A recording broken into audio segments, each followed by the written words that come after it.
Hare Krishna. Is yoga a cure-all? Answer: it depends on what meaning of the word yoga we use. Today most people use yoga to refer to one limb of one type of yoga. Among the various kinds of yogas, there is one yoga called Ashtanga yoga.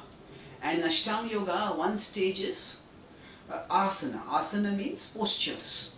And so asana, physical postures, is often considered to be the totality of yoga today. And that is a serious misunderstanding. So, is sitting in certain physical postures or stretching the body according to certain postures, is that a cure-all? No. There is no cure-all at a physical or a mental level. And in that sense, the claims of yoga can sometimes be exaggerated. At the same time, we should know that yoga does have significant health benefits. People all over the world, millions, have adopted yoga not because it's a part of their tradition, or they have been forced to practice it by certain political pressure groups or anything like that. People all over the world have started practicing yoga because it has benefited them. So certainly there are many maladies and disorders which are often curable much more harmoniously and naturally through physical postures than they might be cured through certain intrusive forms of medication, whether they be surgery or they may be ingestion of antibiotics or whatever. But the point is that it is not that yoga can cure everything. No, we need to recognize that there are higher truths in life, and all of us, based on the way we have acted in the past, will get certain results. Sometimes some people go to the practice of yoga with such inflated expectations, and they expect that just by the practice of yoga, every problem that I have will be cured. And when that is not cured, then they start thinking, this whole yoga thing is bogus. That sort of utopian positive expectation is undesirable. It comes from an oversimplification where we don't understand that we also have done certain karma, and as a reaction to certain karma we will get certain diseases whether we practice yoga or not. So considering yoga as a cure-all is a mistake. And at the same time, deriding yoga as entirely a hoax, that is letting the pendulum go to the other extreme and imagining that there is no benefit at all. So yoga at the level of physical postures can certainly help one to take care of one's body and to achieve better health in less intrusive ways. But that does not mean that yoga can be used as a cure-all, or for that matter can be used as a substitute for any and every kind of malady.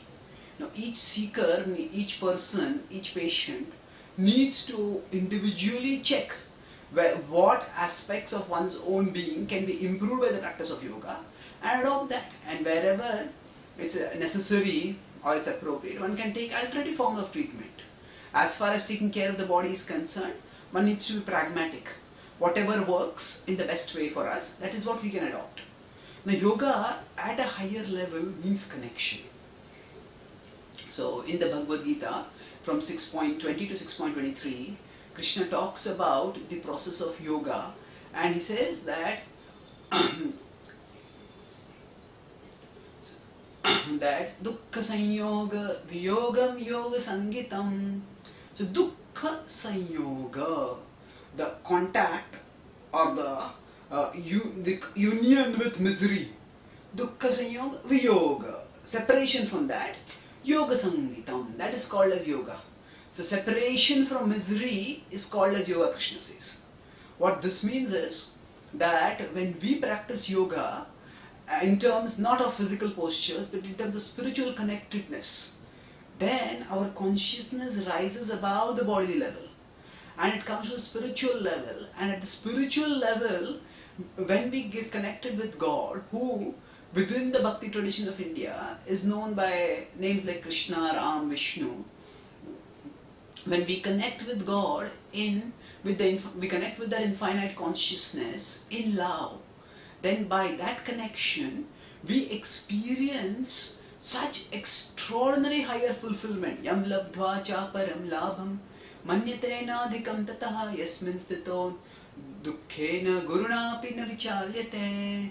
Krishna says that yam labdhva cha param labham, that having experienced this, one realizes that there is nothing more to experience, there's nothing higher to gain. This is the highest gain.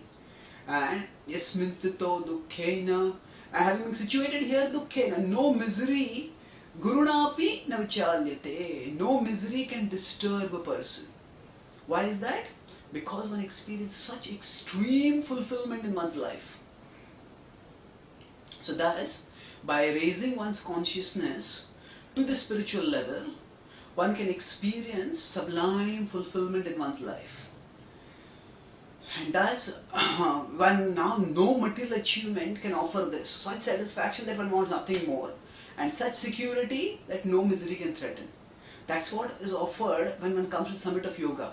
When one raises one's consciousness to the spiritual level, when one becomes united in love with the Supreme, then that is the greatest achievement. And that achievement, which can be had most easily by raising our consciousness through mantra yoga, through the practice of mantras, that can catapult us to a state where we become free from misery.